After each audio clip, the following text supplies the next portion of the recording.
After coaching over 1,000 clients through their emotional releases to make them feel better, symptom-free and calmer after that, I would like to demonstrate this exact technique with you that I developed. And I'm going to demonstrate it by myself while I'm narrating the process. It's an inner child process that I typically use for almost everyone. Ideally, I would start crying, as that's the best form of stress release. And at this moment, I don't have symptoms, but I notice that I am stressed. So maybe something was triggered. I've noticed it the entire morning.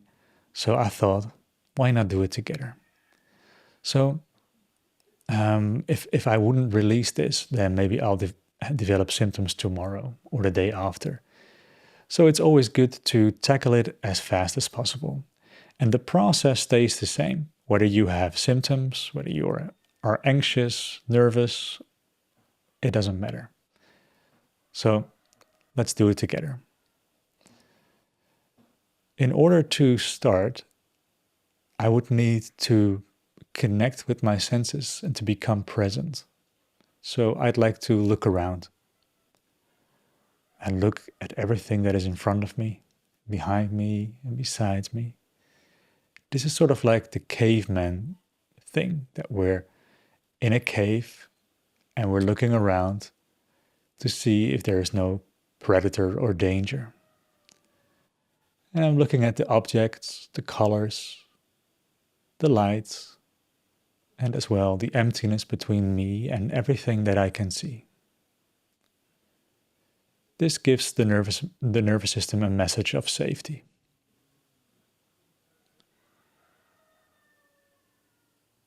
And maybe you can also use other senses like hearing, touch, scent, and smell. And by using touch, we can connect with the body, which is also a huge form of safety. So I feel the surface.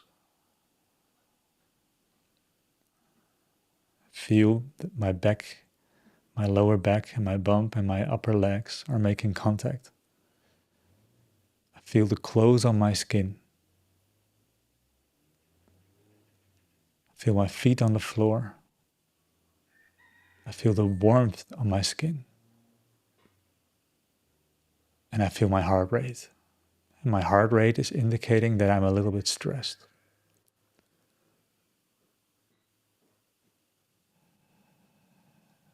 So I start to connect with my breath and breathe through my body, from the nose to the throat, to the chest, to the stomach, into the bladder. Because the emotional stress is always on this line. So if you have other symptoms and feelings and sensations that are bothering you in your legs, arms, neck, and head, for example, and in the back, then we can ignore them for now. There are other guided sessions that we can use to give these symptoms more space. But in this session, we keep it really particular to the emotional experience.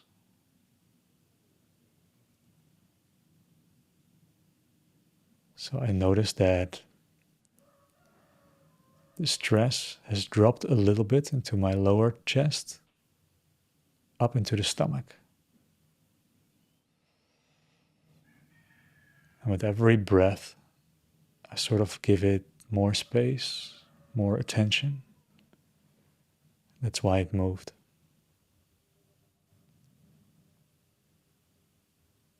Usually these sensations move all around our bodies, or all around the organs, I mean.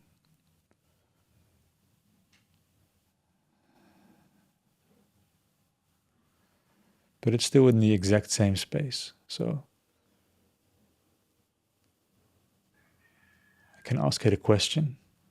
What, if this would be an object, then what could it be? So this is sort of like a self-hypnosis question that you can ask yourself when you're calm. And before I even ended the question, I already saw an image of a play train, like a train, small size train that I can play with. So I accept that. And then the next question is, how old was I when I first felt that sensation? And immediately the answer that comes to mind is 7. It doesn't have to work like that completely. Maybe you can see an image, or maybe you just feel a number, or maybe you just see a number. And again, there's no need to question that. It doesn't even matter if it's wrong or right. But this tells me that this particular emotion that is bothering me has been there since I was 7 years old. And therefore the emotion remains a 7-year-old child.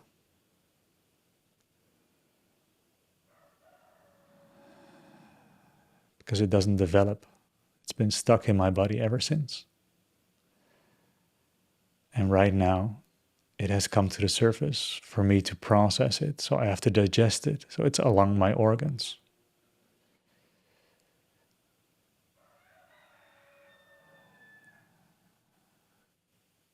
So I'm trying to visualize if I can see myself as if I was 7 years old. And I'm struggling with that.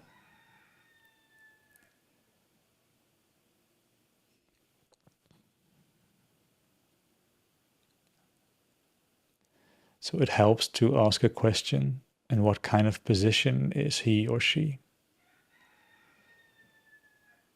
And then immediately I receive an answer that this little boy is playing with a train on the floor, on the ground, and he doesn't feel good. He looks very sad.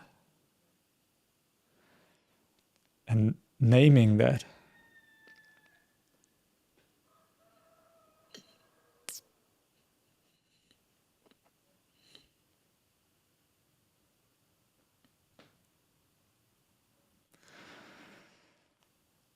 so naming that emotion is actually very powerful because we give it attention, we acknowledge it, and that's a very big step. So my question is immediately, why does this boy feel sad? And if you have another question, then feel free to do whatever works for you.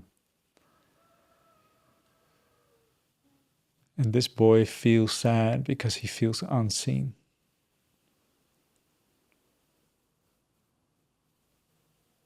He's alone. He tried very hard. And sometimes this is still a theme that comes back into my life. So I'm really glad that I can work with this right now.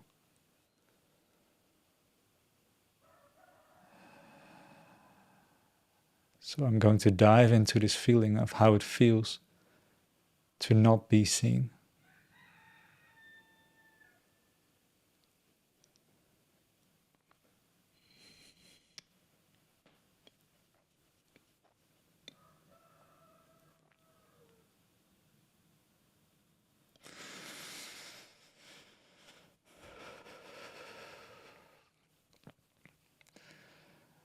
And it's good to know that I am not really the one crying, but I am giving space for this little boy. So although it seems like I am crying, it doesn't feel like that. It feels like I'm just holding space for this ancient feeling inside of me. In the beginning, this is very hard because a lot of people are getting overwhelmed with these kinds of feelings. But after some practice, it becomes easier. And maybe you can imagine that there is someone with you that's called co-regulation.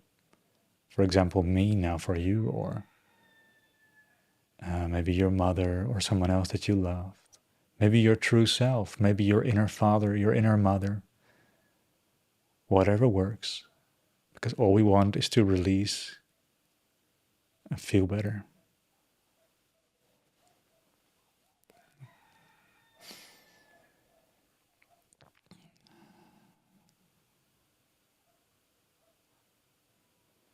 So then the question is, what does this boy need? And immediately he looks at me and he asks me to be seen. And I feel that he is sort of like angry at me, that I am not really seeing him, and instead I'm trying to make other people see me, the adult Daniel. But it is the little child inside of me that wants to be seen.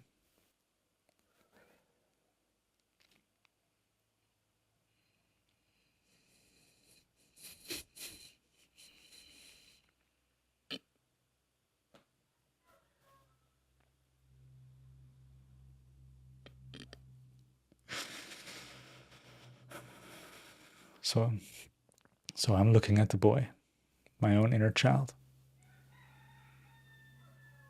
And I feel so sad for him that he has felt that way. And I feel that I need to apologize to him for keeping him stuck into my body. Probably because I couldn't deal with those feelings when I was 7 years old. That's like 34 years ago. So that means that this boy has been stuck inside of my body for 34 years right now. So of course I feel a little bit stressed and overwhelmed when it comes to the surface.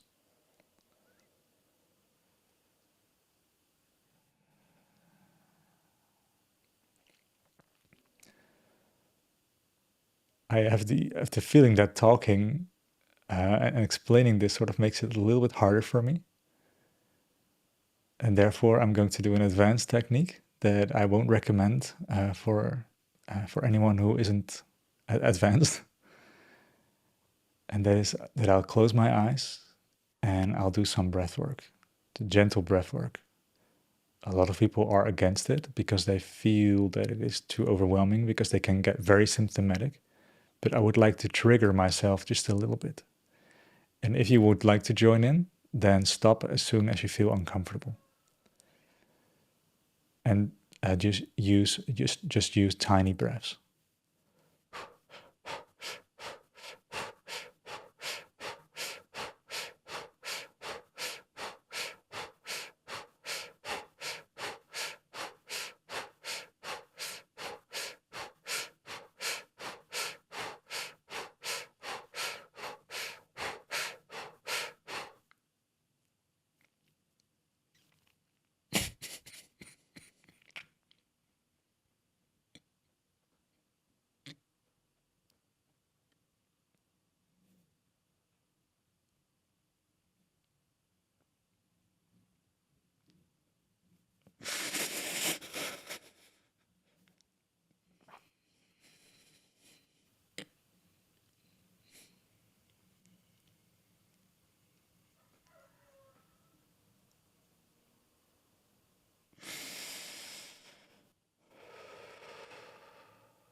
Yes, and that feels good.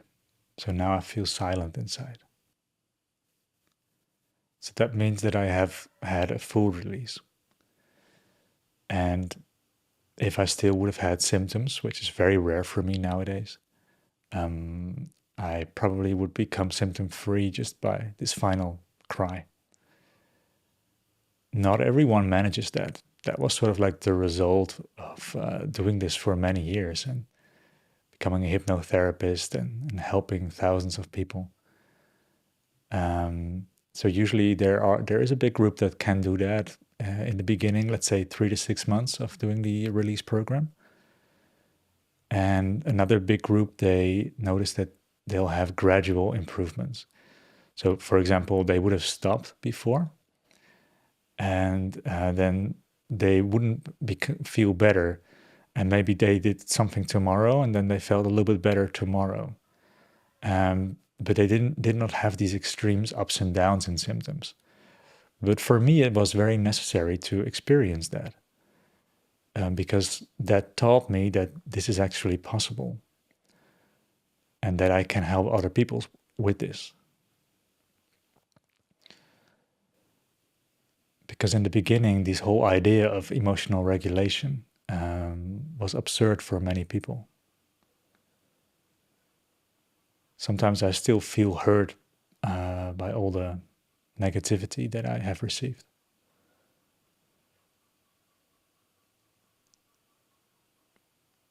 So if you have made it all the way, if you have given your inner child what it needs, mine is already integrated. Maybe it will come back, but right now it feels integrated. What helps is to visualize yourself holding this inner child. I'll put my hand on my chest, but you can also just visualize that you cuddle this real boy or real girl.